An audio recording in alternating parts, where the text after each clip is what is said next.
Oke, bismillahirrahmanirrahim. Assalamualaikum warahmatullahi wabarakatuh. Bagaimana kabarnya kalian? Semoga dalam keadaan sehat semuanya. Oke, kita akan melanjutkan materi kimia di kelas 10 ini.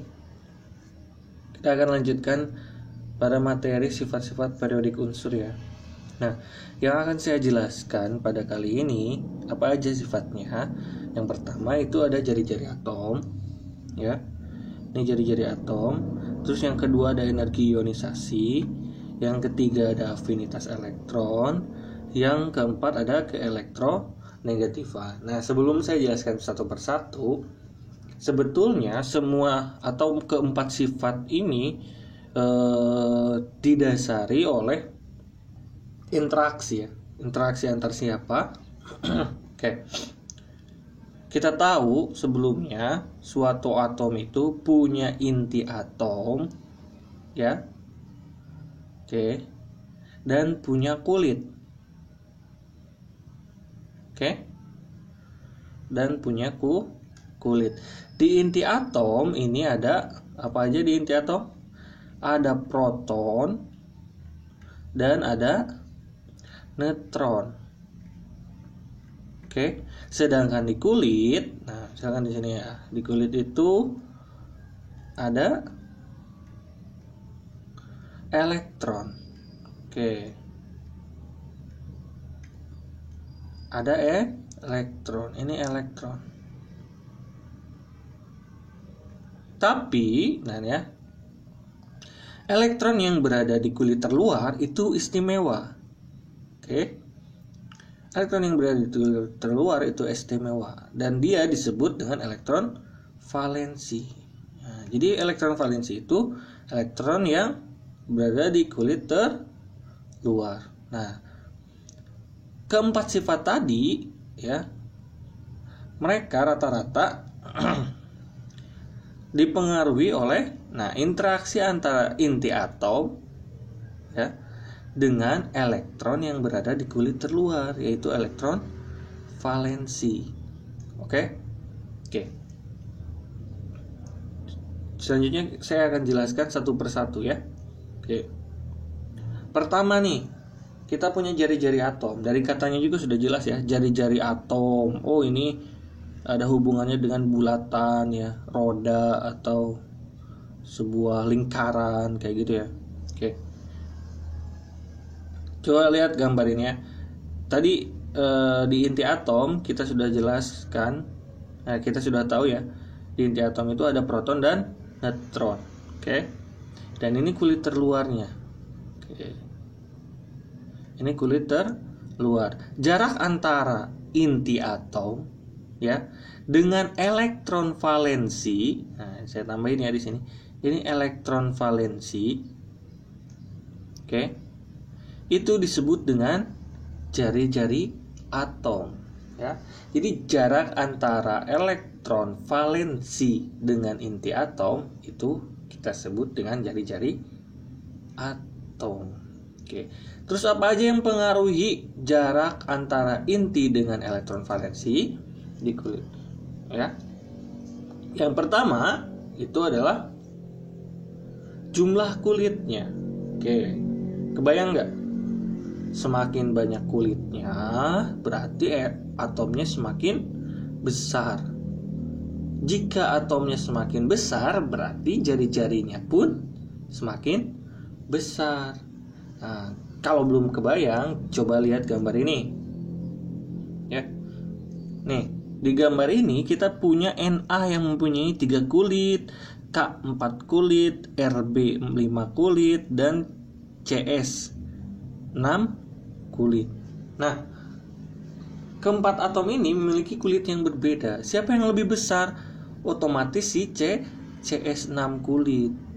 Secara langsung ya, si jari-jari atomnya juga semakin besar. Si CS ini ya, lebih besar dibanding si Rb, K, dan Na. Karena mereka lebih sedikit kulitnya. Oke, kebayang nggak? Nih kan jadi si atom ini kan bayangin deh, si atom ini bulat terus dilapisi oleh kulit-kulit ya. Ini anggap di sini tuh inti nih, sini tuh intinya, sini tuh intinya ya. Oke. Di sini tuh intinya, bayangin nih. Kebayang nggak? Ya, semoga kebayang ya. Nah, otomatis kulit-kulit. Nah, si CS lebih banyak. Jadi jarak antara inti dengan misalkan di sini elektron valensinya dia jadi lebih jauh dibanding si misalkan si Na di sini elektron valensinya ini intinya nih. Otomatis dia lebih jauh CS dibanding Na. Jarak antara inti dengan elektron valensinya. Oke? Oke. Terus apalagi? Nah, muatan efektif. Oke. Atau ZF ya, muatan efektif. Nah, setelah elektron dilepaskan. Apa yang terjadi jika elektron itu lepas? Elektron valensinya itu lepas nih ya. Sini kita punya inti yang memiliki 7 proton dan 1 2 3 4 5 elektron valensi. Setelah satu elektron lepas, nih ini lepas nih satu elektronnya. Otomatis inti ini ya, si inti yang tadi ini ya, si proton ini semakin kuat menarik elektron yang berada di kulit terluar. Karena tadinya itu ada 5, sekarang cuma 4. Oh, berarti keempat ini semakin kuat tertarik ke inti. Karena semakin kuat, si kulitnya itu mengkerut. Nah, kayak gitu ya. Jadi mengkerut si atomnya itu. Karena elektron valensinya itu tertarik ke inti. Oke. Karena mengkerut berarti semakin kecil. Oke. Ukuran atomnya, jadi jari-jarinya juga semakin kecil. Oke. Nah, terus bagaimana kecenderungannya dalam seperiode dan satu golongan ya? Segolongan. Oke. Kita harus tahu dulu ya. Kita harus mengerti dulu apa itu seperiode, apa itu segolongan. Oke, golongan itu yang dari atas ke bawah ya. Ini golongan. Ini golongan ya, yang ke bawah ini ya. Golongan. Oke. Kan golongan tuh ada di sini 1A, 2A kan ya. 1A gitu kan ya. 2A gitu kan ya. Oke. Sedangkan dari kiri ke kanan itu periode. Oke. Periode. Periode itu di sini ada 1, periode 1, 2, 3, 4, 5 dan seterusnya ya. Oke. Oke, kita harus tahu dulu membedakan mana itu golongan. Golongan itu dari atas ke bawah, periode dari kiri ke kanan. Ini periode 1 ada golongan misalkan di sini hidrogen dan helium ya. Periode 2 misalkan ada apa aja? Ada litium misalkan ya. Kayak gitu dan seterusnya, oke? Periode 2 ke sini ya. Nah, periode 3 nah gini ya. Kalau golongan 1A. Golongan 1A itu ada hidrogen, litium, natrium, kalium kayak gitu ke bawah ya. Rubidium, cesium dan francium. Nah, oke. Kayak gitu ya. Harus kita tahu dulu ya apa itu golongan dan periode. Nah, kecenderungan jari-jari atom dalam seperiode itu semakin kecil. Nah, ya. Semakin kecil. Dari kiri ke kanan semakin kecil. Jadi kalau kita bandingkan hidrogen dengan helium, jari-jari atomnya helium lebih kecil. Kayak gitu ya. Kalau kita bandingkan, misalkan di sini ada, nah ini Be, litium dengan berilium, ya. Litium dengan berilium itu siapa yang lebih besar jari-jarinya? Si litium, karena semakin ke kanan itu semakin kecil. Berarti berilium lebih kecil daripada litium. Seperti itu ya. Sedangkan satu golongan itu jari-jari atom semakin besar, jari-jari atomnya itu. Jadi kalau kita bandingkan hidrogen dengan litium, lebih besar si litium. Hidrogen dengan si rubidium ini lebih besar si rubidium. Kalium dengan cesium lebih besar si cesium ini ya. Oke, jadi semakin ke bawah elektron valensinya semakin besar. Oke. Semoga paham sampai sini ya. Oke.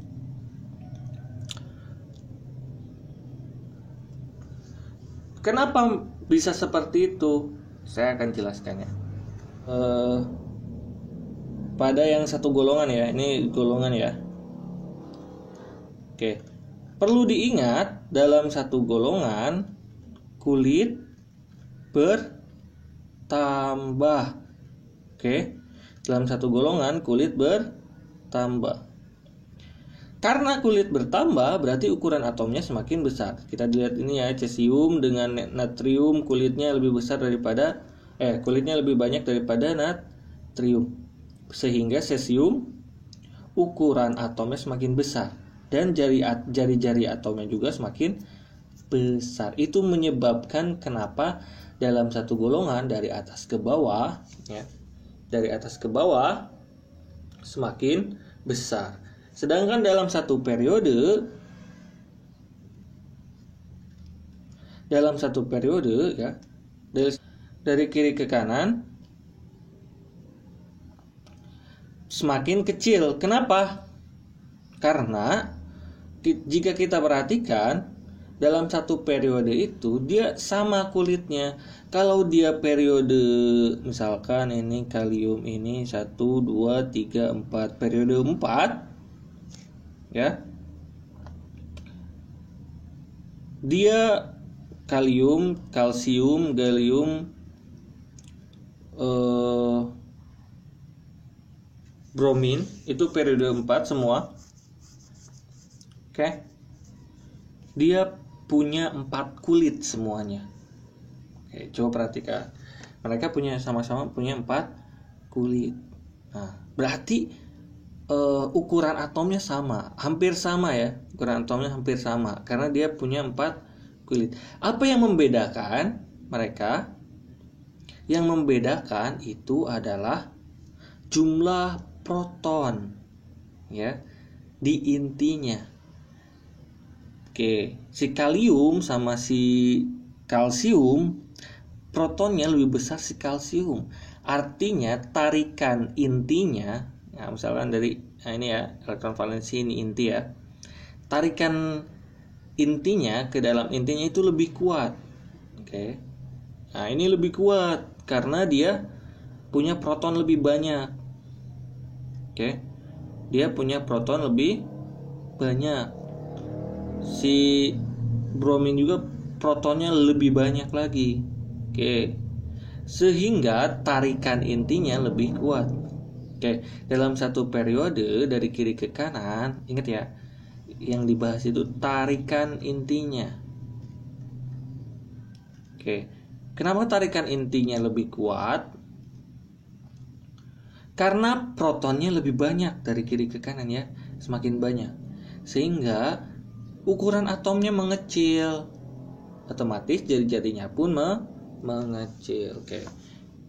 Lanjut. Yang selanjutnya itu adalah energi ionisasi. Apa sih energi ionisasi itu?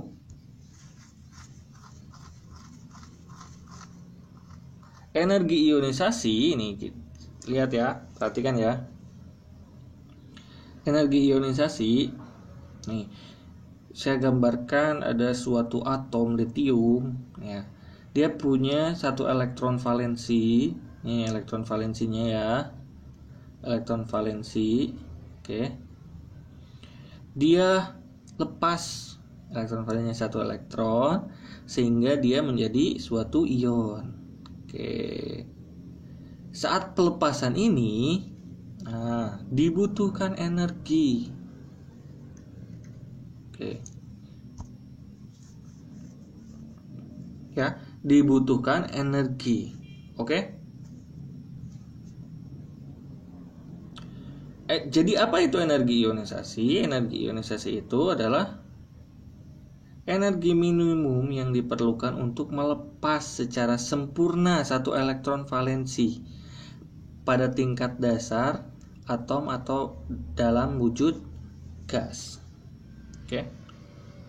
Jadi energi ionisasi itu apa?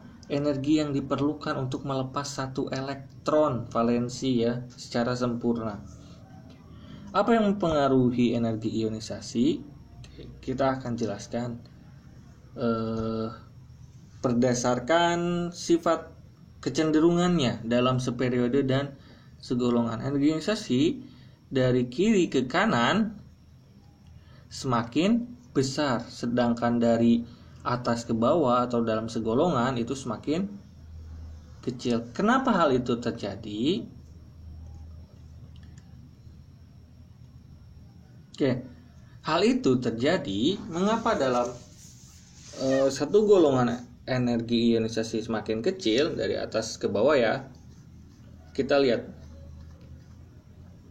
dalam satu golongan, ingat dalam satu golongan itu kulit bertambah.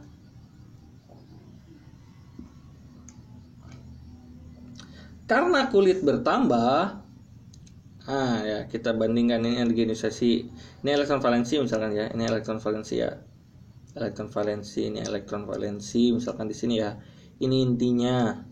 Ini intinya misalkan ya, di sini intinya, ini intinya, ini intinya. Siapa yang paling jauh inti dengan elektron valensinya? Yang paling jauh si CS yang memiliki kulit yang banyak. Oke. Semakin jauh elektron valensinya, ya, semakin jauh elektron valensi dari inti, ya, dari inti, oke, berarti energi yang dibutuhkan semakin sedikit, yang dibutuhkan semakin kecil. Oke, semakin kecil energi yang dibutuhkan. Oke, karena pasti lebih mudah lepas dibanding dengan yang dekat inti. Kalau dekat inti kan tarikannya berarti lebih kuat dari inti sama elektron valensinya ya. Oke, itulah yang menyebabkan dalam satu golongan energi ionisasinya semakin mengecil. Sedangkan dalam satu periode energi ionisasi semakin besar. Kenapa hal itu terjadi?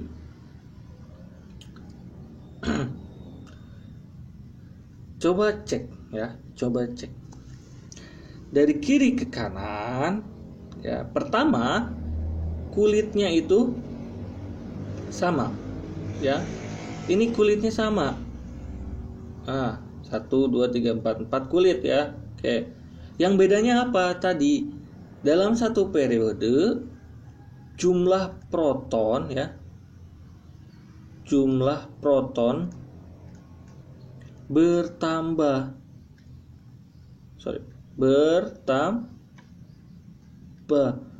Hal ini mengakibatkan tarikan inti semakin kuat ya. Tarikan inti semakin kuat.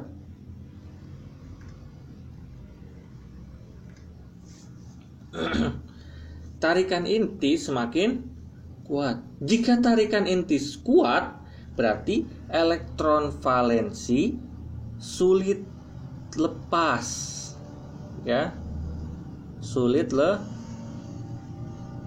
lepas.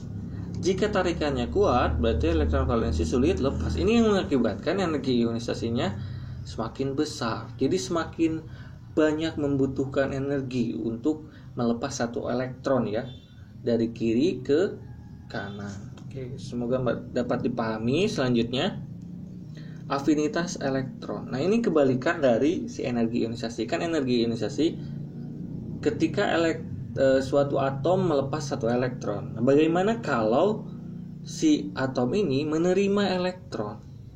Oke. Ya. Jadi ada suatu atom yang menerima elektron, ya.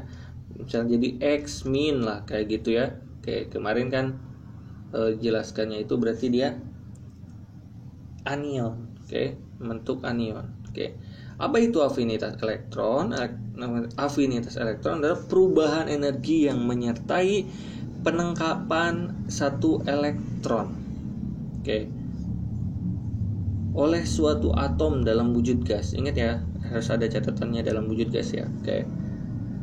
Jadi energi yang dilepaskan atau perubahan energi ketika elektron ditangkap ya, itu adalah afinitas elektron. Bagaimana kecenderungannya dalam seperiode dan satu golongan? Dari kiri ke kanan semakin besar dan dari atas ke bawah semakin kecil. Bagaimana dengan keelektronegatifan? Apa itu keelektronegatifan? Keelektronegatifan itu adalah kemampuan relatif atau kecenderungan suatu atom menarik pasangan elektron ikatan ketika atom berikatan dengan atom lain. Nah, ini sifat atom saat dia membentuk ikatan. Nah, ini ya bedain dengan sifat-sifat yang lain ya. Kalau sifat yang lain mah kan ketika mereka sendiri-sendiri. Nah, ini ketika dia berikatan. Oke. Di sini saya punya Cl2 bentuk molekul dan di sini juga punya HCl. Nah, keelektronegatifan itu jadi jika ada dua atom atau lebih membentuk ikatan ya. Oke. Pasti ada yang lebih elektronegatif. Ya, kalau atomnya itu berbeda. Lihat ya, kalau dia atomnya sama, ya ini sama kalau dibilang itu keelektronegatifannya itu saling meniadakan kayak gitu ya, ke kiri sama, ke kanan sama ya. Oke. Sedangkan jika molekulnya itu dibentuk oleh atom yang berbeda, misalkan ini HCl ya, H dengan Cl, pasti ada yang lebih elektronegatif ya. Di sini di HCl yang elektronegatif itu si Cl. Oke. Lebih elektronegatif si Cl. Oke. Sehingga nah kan ini ada elektron ikatan. Oke. Elektron yang dipakai untuk berikatannya pasangan elektron ikatan. Itu pasti akan lebih tertarik ke Cl. Oke. Karena Cl itu lebih elektronegatif. Oke. Mengapa hal itu terjadi? Oke, ini kita akan jelaskan kecenderungannya dalam seperiode dan segolongan. Hal ini terjadi karena semakin ke kanan, nah ini kan semakin ke kanan, ini berarti dalam satu golongan dulu ya, semakin dari atas ke bawah, keelektronegatifan semakin kecil. Mengapa hal itu terjadi? Sama, ingat ya, kulitnya bertambah dalam satu golongannya itu ya, kulitnya bertambah, berarti tarikan dari intinya ini ya, inti kan ini misalkan ada elektron valensi, terus ada atom lain juga nih, misalkan ada atom lain nih elektron valensinya juga, ini semakin jauh, mereka jauh banget, jadi tarikannya itu semakin lemah. Oke. Karena ini ya, karena kulit bertambah,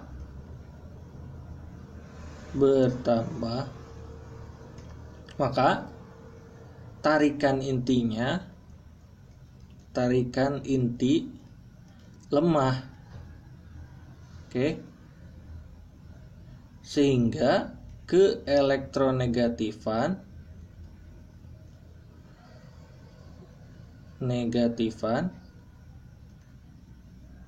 berkurang atau semakin kecil. Oke. Sedang yang di Na kan deket ya.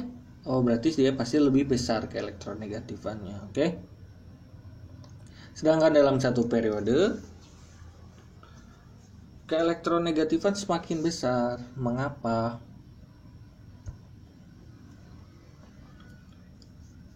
Dia sama kulitnya. Yang membedakannya apa? Yang membedakannya protonnya semakin banyak. Ingat ya. Proton, nah, dalam satu periode ya, dari kiri ke kanan proton bertambah, sedangkan kulitnya tetap ya bertambah, sehingga tarikan inti kuat ya, sehingga keelektronegatifan semakin besar. Keelektronegatifan semakin besar. Oke.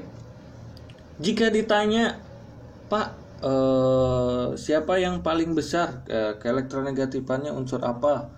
Jika ditanya seperti itu, yang paling kecil keelektronegatifannya adalah posisi pasti yang di sini, si francium. Sedangkan yang paling besar siapa? Si fluor di sini. Loh, Pak, kok nggak si ini, nggak si apa? Si helium misalkan ya. Ini kan ada helium di sini. Jika membahas tentang keelektronegatifan, kita tidak boleh membahas unsur 8A. Oke. Ya, bukan tidak boleh sih. Maksudnya itu 8A ini, maksud saya kayak gini. 8A ini adalah unsur yang sangat stabil dan dia tidak mudah bereaksi. Jadi dia itu sulit bereaksi. Keelektronegatifannya itu kurang.